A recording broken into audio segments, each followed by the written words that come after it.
सबसे पहला क्वेश्चन अध्याय 3 का, हिंद चीन में राष्ट्रवाद, चैप्टर नेम यही है ना, हिंद चीन में राष्ट्रवाद।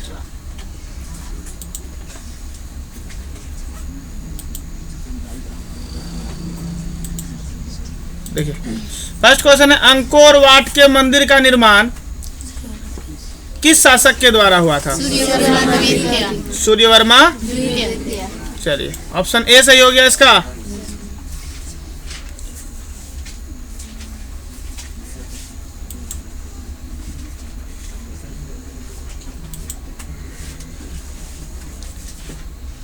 प्रश्न संख्या 2 देखिए,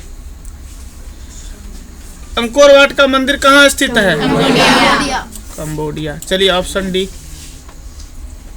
बहुत अच्छा जा रहा है। कंबोडिया, चूंकि वियतनाम थाईलैंड लाओस होगा नहीं। जेनेवा समझा था, ये इंपॉर्टेंट क्वेश्चन है। कब हुआ था? 1946, 50, 54, 56। करेक्ट, सभी 54 है। सब सहमत हैं? चलिए 54।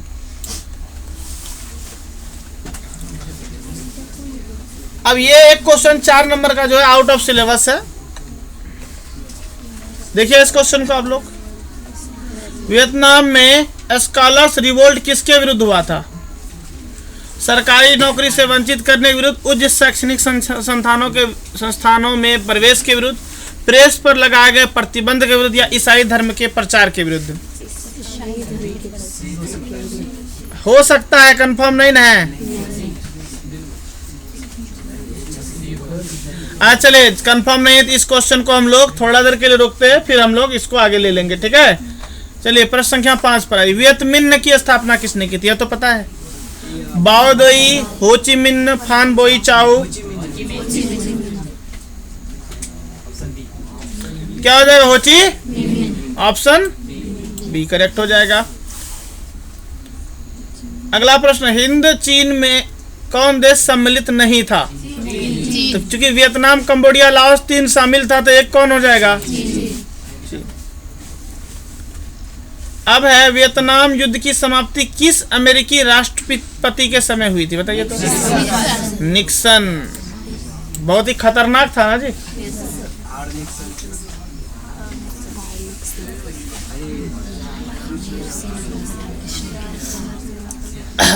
लाल खमेर सेना का गठन किसने किया था?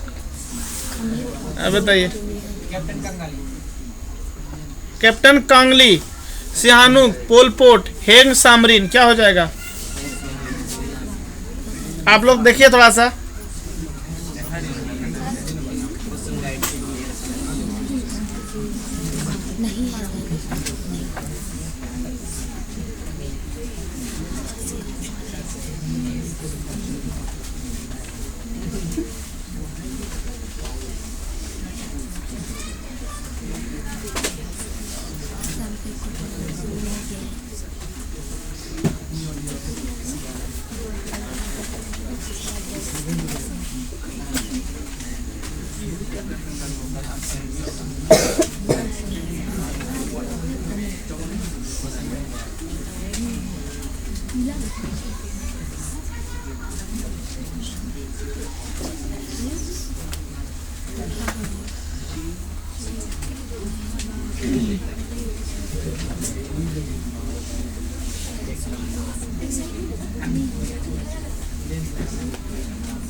क्या होगा बताइए इसका?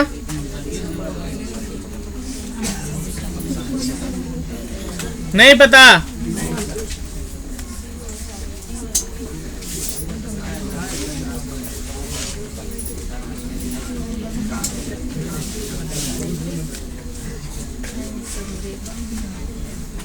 ऐसे चलिए, एक क्वेश्चन हम लोग का और रह गया था। कौन सा क्वेश्चन रह गया था?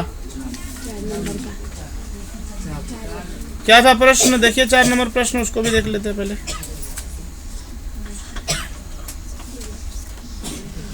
कि वियतनाम में स्कॉलर्स रिवोल्ट, यही था ना?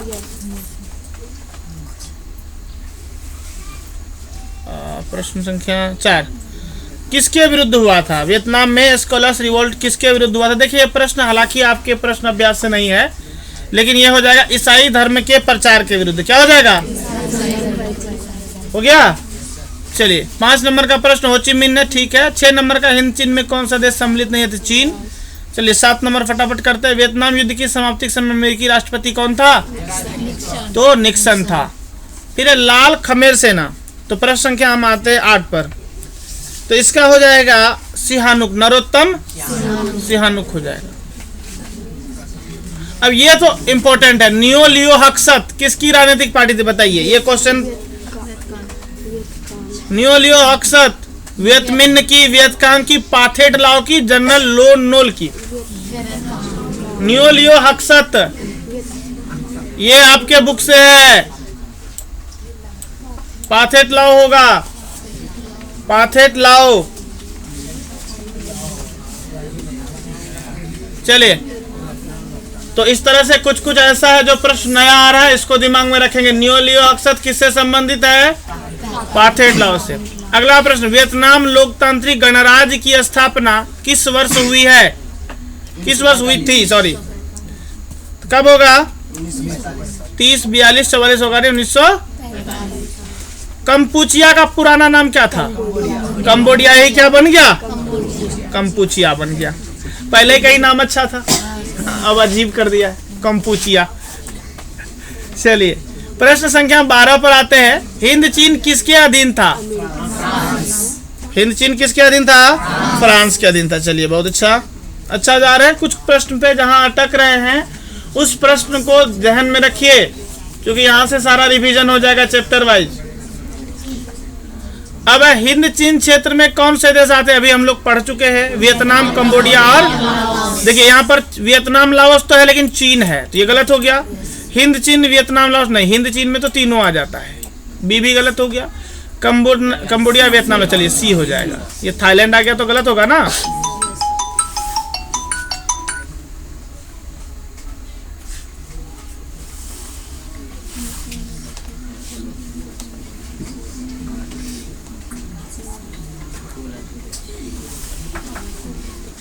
अब अगला प्रश्न है, हिंद चीन में बसने वाले फ्रांसीसी कहे जाते थे, कोलोन कहे जाते, क्या कहे जाते थे? ये तो सीधा सीधा प्रश्न है।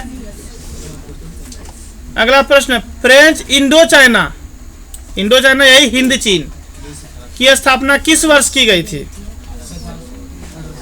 बताइए। ये हो जाएगा 1887 होगा इसका। क्या हो जाएगा?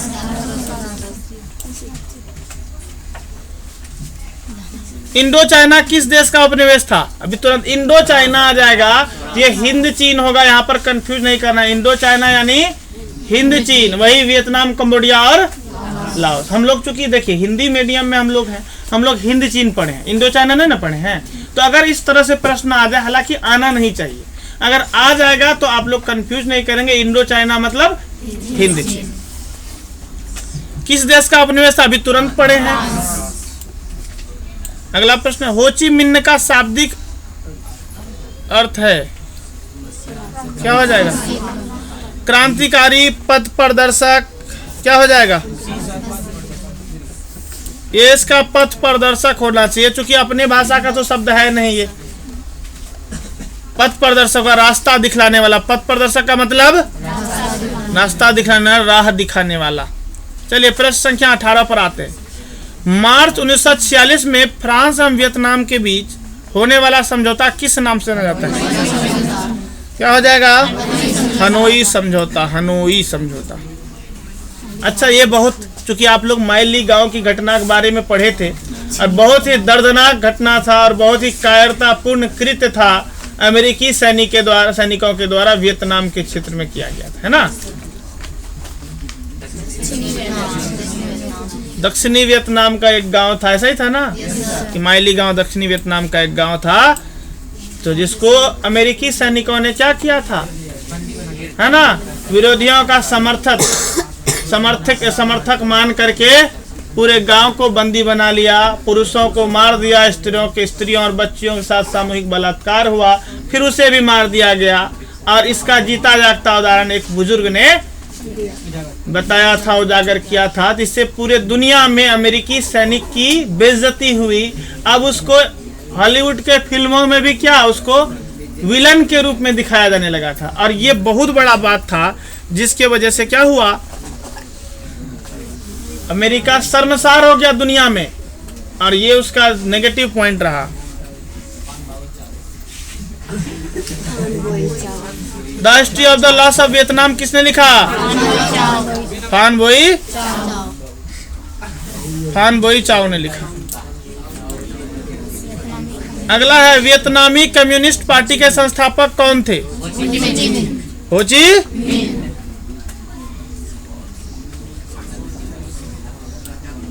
चलिए, बहुत अच्छा जा रहे हैं आप लोग। अगला, स्कॉलर्स रिवोल्ट कब हुआ था? बताइए तो, स्कॉलर्स रिवोल्ट। तो ये प्रश्न आपके बुक में है 1868 में। कब होगा? अच्छा सुनिए, माइली गांव हत्याकांड का जिम्मेवार कौन सा देश था? चीन, वियतनाम, जापान और अमेरिका। तो अमेरिका, चूंकि अमेरिकी सैनिक द्वारा किया गया था। अंकोर वाट में किस हिंदू देवता का मंदिर है? ये बताइए। विष्णु मंदिर है। ये विष्णु, ब्रह्मा, शिव, इंद्र, विष्णु होगा। वियतनाम में टॉकिंग फ्री स्कूल की स्थापना कब हुई थी? टॉकिंग फ्री, बात करने का आजादी थी। 1910 होगा कि 7 होगा? 7 होगा। अच्छा, ये प्रश्न ये हुआ। देखिए, जो भी आपके एनसीईआरटी बुक के प्रश्न अभ्यास का जो प्रश्न है वो भी आई है ना। जैसे ये सब प्रश्न, ये जो हुआ आंदोलन कैसा था, नेता कौन था इसका बताइए तो? हुइन फूसो। क्योंकि देखिए, ये शब्द जो है चाइनीज भाषा का शब्द है, इसीलिए कुछ अजीब लग रहा है। हम लोगों का शब्द उसको अजीब लगता होगा, है ना। हुइन फूसो और हुआ आंदोलन एक क्रांतिकारी धार्मिक आंदोलन था। एक प्रश्न है कि हुआ आंदोलन किस प्रकार का था? तो क्रांतिकारी। चलिए, प्रश्न संख्या 27 पर आते हैं। अनामी दल के संस्थापक, यहाँ पर गलत हो गया, जेगनुएन आई होगा। यही होगा, जेगनुएन आई। पहला टेलीविजन युद्ध किसे कहा गया? ये क्वेश्चन कुछ अजीब है। वियतनामी, चूंकि हम वियतनाम वाला पढ़ रहे हैं तो रूस जापान तो होगा ही नहीं, हर हाल में क्या होगा? वियतनामी। ये थोड़ा सा ये कॉमन सेंस होता है। किसकी अध्यक्षता में वियतनाम में लोकतांत्रिक गणराज्य की स्थापना की गई थी? लोकतंत्र की स्थापना किसकी अध्यक्षता में? तो जाहिर सा बात, हो ची मिन्ह लीडर था वहां का, तो उसी की अध्यक्षता में होगी। वियतनामी राष्ट्रीयता के जनक फान बोई चाओ, बाओ दाई, कुआंग दे, हो ची मिन्ह कौन थे? हो ची मिन्ह। चूंकि जैसे भारत में गांधी को श्रेय दिया गया है, वैसे ही वहां पर हो ची मिन्ह को दिया गया है। किस प्रसिद्ध दार्शनिक ने, प्रश्न देखते हैं आंसर आ गया होगा दिमाग में, है ना। किस प्रसिद्ध दार्शनिक ने एक अदालत लगाकर अमेरिका को वियतनाम युद्ध के लिए दोषी करार दिया? तो रसेल। किसने? रसेल। इस तरह से दुनिया में उसकी बेइज्जती होने लगी थी अमेरिका की, अंततः अमेरिका को हारना पड़ा। इसीलिए कहा जाता है, देखो, सत्य की हमेशा जीत होती है। एक तरफ वियतनाम जैसा कमजोर देश जो कि दूसरे की गुलामी में था, और एक तरफ अमेरिका ऐसा पावरफुल जो नया शक्ति था उसके पास, वो जीत गया। वही हो गया कि एक तरफ रावण उतने शक्तिशाली, और एक तरफ राम जो कि वनवासी था, अपने राज्य का सेना भी नहीं मंगाया था, वो अयोध्या से सेना भी नहीं मंगाया था, वानरों की सेना लेके युद्ध जीत गए। चूंकि ये सत्य के साथ था। अगर ताकत की बात करें तो रावण से ज्यादा ताकतवर श्री राम नहीं थे, और उससे ज्यादा बुद्धिमानी भी नहीं थे, उससे ज्यादा धन भी नहीं था। बस एक ही चीज था, एक सत्य के साथ था और एक असत्य के साथ था। अब आप लोगों को संस्कृत का एक श्लोक है, सत्यमेव जयते नानृतंग। सत्य की जीत होती है, असत्य की नहीं। तो सत्य के साथ था वियतनाम, और जीत हुआ किसका? वियतनाम का। चले, वियतनाम में कोलोन किन्हें कहा जाता है? फ्रांस के नागरिकों को। जाहिर सा बात है, कोलोन कौन थे? बस वही प्रश्न उलट गया। वही प्रश्न, सेम प्रश्न है, वियतनाम में रहने वाले फ्रांसीसी नागरिक। ये क्वेश्चन आपके बुक में सीधा सीधा है कि वियतनाम में रहने वाले फ्रांसीसी को क्या कहा जाता था? तो कोलोन कहा जाता था। क्या कहा जाता था? अब एक और प्रश्न, ये बहुत इंपॉर्टेंट प्रश्न है, हो ची मिन्ह का दूसरा नाम क्या था? आपके बुक में न्यूगन आई क्वाक है ना, न्यूगन आई क्वाक। यहाँ थोड़ा सा प्रिंटिंग मिस्टेक है, टाइपिंग मिस्टेक, सॉरी, ये हो गया न्यूगन आई क्वाक, ऑप्शन सी हो जाएगा। 35 नंबर प्रश्न देखिए, वियतनाम के स्वतंत्रता की घोषणा कब की गई थी? अब देखिए खाली 1900 से कुछ नहीं होगा। 1 सितंबर 1944, देखिए ऑप्शन को देखिए, 1 सितंबर 1944 होगा, 2 सितंबर 1945, 3 सितंबर 46, 4 सितंबर 47, बताइए। तो यह हो जाएगा 2 सितंबर 1945 हो जाएगा। आया समझ में? इस तरह से अध्याय 3 का हम लोगों को हिंद चीन में राष्ट्रवाद का 35 प्रश्न हुआ। लगभग ये संपूर्ण पाठ का जो है ना कंप्लीट रिवीजन ऑब्जेक्टिव का हो गया, और उम्मीद करते हैं अगर इस अध्याय से प्रश्न आएगा तो इससे बाहर नहीं आएगा। और आप लोगों को पिछला क्लास में भी बताए थे कि हम लोगों का एक बड़ा सा क्लास चलेगा जिसमें चैप्टर नंबर 1 to 4 का अति महत्वपूर्ण प्रश्न लिया जाएगा, फिर 5th to 8, 5 से लेकर के 8वां अध्याय तक का एक और क्लास लिया जाएगा, वो भी बड़ा क्लास होगा, जिसके बाहर हिस्ट्री का प्रश्न नहीं जा सकता है, इस बात की लगभग गारंटी हो जाती है। ठीक है, तो चलिए अभी का ये चैप्टर हो गया क्लोज, इसको करते हैं यहीं पर क्लोज।